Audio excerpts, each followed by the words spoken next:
I'm here with my dog, my teammate. I'm super, super hyped to have my girl here. Two-time WNBA All-Star, Kelsey Mitchell. What's good with it? For 7 years, through 4 different coaches and a relentless playoff drought, Kelsey Mitchell's time with the Indiana Fever was anything but easy. But in the 2024 season, everything finally changed. A little bit about yourself. Oh, me, I'm a Midwestern girl, born and raised in Cincinnati, Ohio. 513 kid. It's kind of tough to come out of where I come from because it's so small, and so you get what you get. It's kind of a dense city. It's not as like a Miami or like a Atlanta, so you kind of get what you get. And so I grew up hooping through my family. I come from a family dynamic of just sports. My dad was he went to school to play football. Same met my mom at Eastern Kentucky. Okay. And that's how I was brought into this world. Shout out to your parents, though. Shout out to In a heartfelt conversation with teammate Erica Wheeler, Kelsey Mitchell shares her emotional journey. From last season's challenges to the thrill of becoming a WNBA All-Star, she opens up about the Fever's resurgence, Caitlin Clark's influence, and her genuine thoughts on the fans, offering an unfiltered and honest perspective. Safe haven. I kind of took it from there, just, utilized what I knew about it.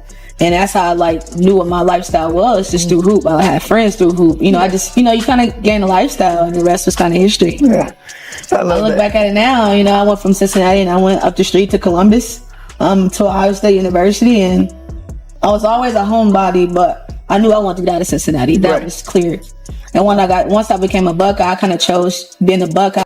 Imagine being Kelsey Mitchell, the number 2 pick in the 2018 WNBA draft, ready to take the league by storm and lead your team to victory. But instead of championship celebrations, she endured years of defeats with the Indiana Fever, facing setbacks that tested her resilience and determination to succeed. We both been here for a number of years, right? Yeah. Y'all done been through the tough years. Well, you really got to grind it out. Tough season. What, you had 7 years here? All 7. All 7. You ain't never been to another team. Girl. 7 years, and how many years? So I was here from 2015 to. My back. Hey, wait. Wait. Don't count my age right now on TV. Don't do that. Don't do me like that. You know what I mean? I still look good. When Kelsey Mitchell arrived in Indiana, she was brimming with potential, and the Fever had high expectations for their rising star. However, the road ahead proved far more challenging than anticipated.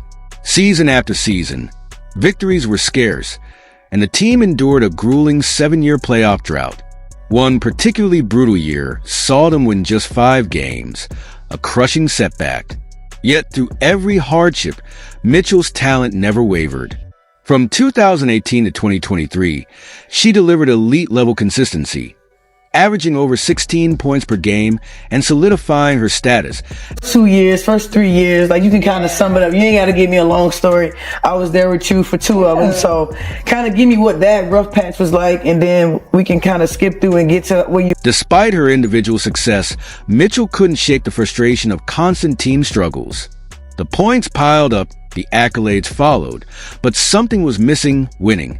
As seasons passed, she began to question her future in Indiana, realizing that personal achievements felt hollow without team success.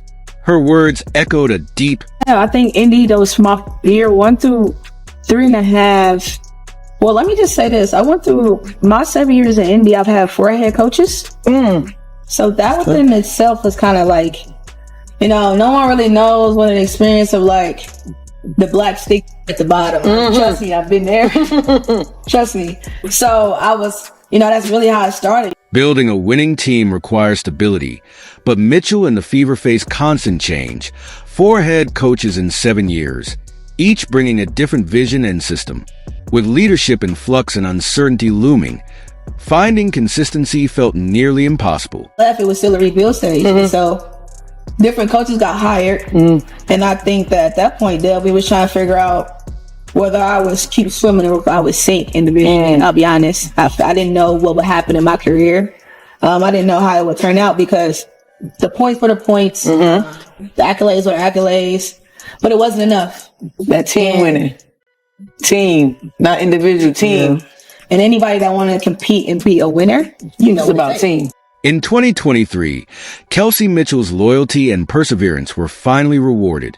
After years of individual brilliance amid team struggles, she earned her first WNBA All-Star selection, a well-deserved achievement that honored both her talent and resilience. And I just think the hand I was dealt was like, I trusted in the organization in different ways, from like the management and the people that they brought in. And so I just kind of like trusted the wave. And so I look back on trusting that wave now, and now I'm here. I don't know what. You really started over 4 times though. I did. Like every time you get a new coach, you kind of really start over because you got to build that relationship with that coach. Although the coach know who you are, they know what the players they have in the locker room. It's a different ball game for sure.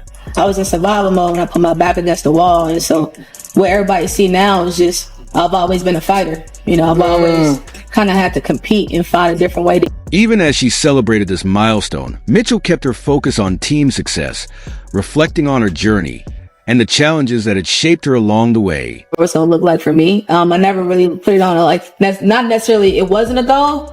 I just knew I needed to train and do what I need to do to keep my name. Like I said, you in defense mode and everything you do at that point. And so when I got the first, and I was like, really? I got a call from the WNBA. You get the call. Bro, but like you wasn't even hype. You were just I'm going to WNBA stuff. What? I'm like, hold on. I'm in the locker room like, yo. Hey, I'm like, what's your age? I'm like, man, and it's so crazy. Like, I downplayed it. No, so bad. I need you to know. Hello, I need you to know you downplayed it so. Kelsey Mitchell's journey is a testament to perseverance and relentless determination. She never took the easy path, earning every ounce of respect through sheer hard work. In 2024, she reached new heights, posting career best numbers: 19.2 points per game, 46.8% shooting, and 40.2% from 3. These weren't just impressive stats. They were superstar numbers, proving she was playing the best basketball of her career. But her rise wasn't without hardship. A devastating personal... Got my back dirty. Man, there was never a time like that. Hey, that's a good one. I like that. I always got my back dirty. Hold on, let me put that in my pocket. I like that. I always got my back dirty. Hold on, quote that. I always got my back dirty. I've always had to. And you can kind of relate because, you've had to go to different places and, get a spot. For me, it was about keeping my name, at least, or my game relevant to, enough to have. The 2024 season was meant to be Mitchell's defining moment, but tragedy struck in March when she lost her father, her OG best friend and greatest supporter. More than just a parent, he was her toughest critic and the driving force behind her love for basketball. 11.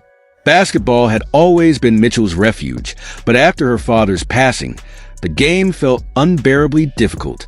She reached a crossroads, questioning everything she had worked for.